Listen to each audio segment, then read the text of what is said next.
Hey guys, this is Felipe here with Docebo, Schneider team. Really excited to show you guys our analytics functionality, how that could be utilized in Docebo to achieve some of the tasks that you guys need, automate training. So we're going to go through a couple of different things.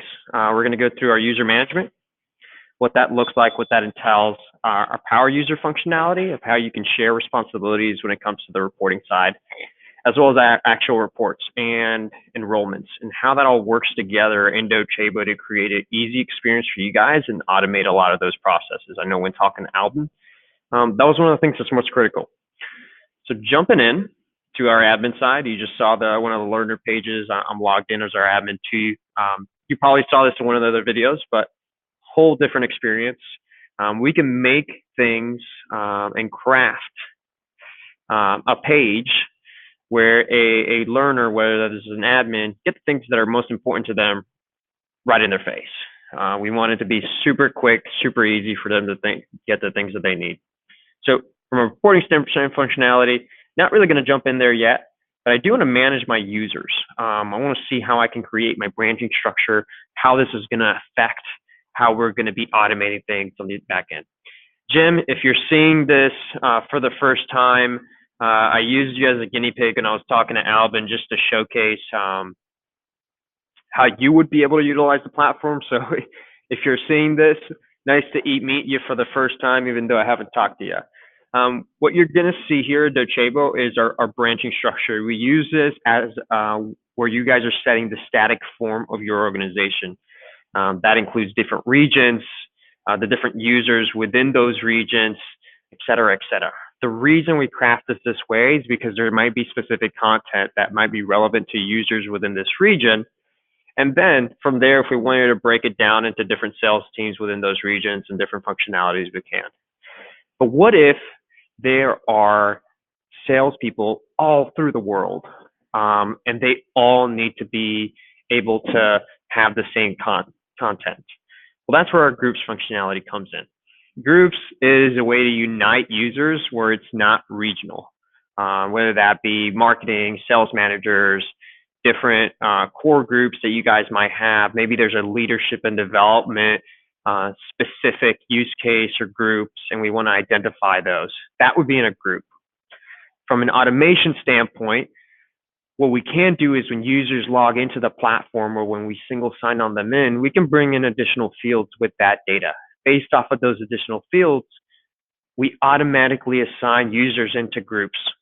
And then from here, it's where the magic really happens, because this goes all the way into our enrollment rules, which is how we can designate that different users get put from a course or branch level into specific courses, into specific channels, which is our social learning aspect, and into specific pages that they're able to see. So from that, we can craft a lot of automation so that a learner, the second that they come into the platform, they're not only getting the right content that they need, but they're also seeing the right experience for those groups as well. Touched on a couple different things, but why is this important from a reporting when we're talking about our analytics going forward? Well, another way that you could designate a user is give them responsibilities that are not normal to a learner right off from the get-go, someone that's just onboarding, or a super admin. We can have power users. Now, what power users give you the ability to do is create profiles. So specific, Jim is a profile and he's a manager, and we can give them a la carte responsibilities to be able to, view reports, create users, change fields. This is really important because this is going to change everything that they're seeing from a reporting standpoint too. So let's say we allow Jim to be able to view, edit, and create users. But we also want to have him be able to view reports and even edit some of the reports himself as well. We give him those responsibilities, and then from a reporting standpoint, when you have these a la carte reports only the users that specific power user has visibility over is what they're going to see from a dashboard perspective. Instead of seeing these 409 enrollments, he's only going to have visibility, or her have visibility to the enrollments within his visibility group. When he's creating custom reports that have specific metrics, only going to have visibility over the users that you have given them permission to. Which is really important because this automates a lot of the reporting functionality problems that you guys might have. It'll also give you a lot of flexibility to give responsibilities to users, where you as an admin or you as a learning organization don't have to always create reports for them, or if someone asks you for X, Y, and Z, you have the ability to give them those options.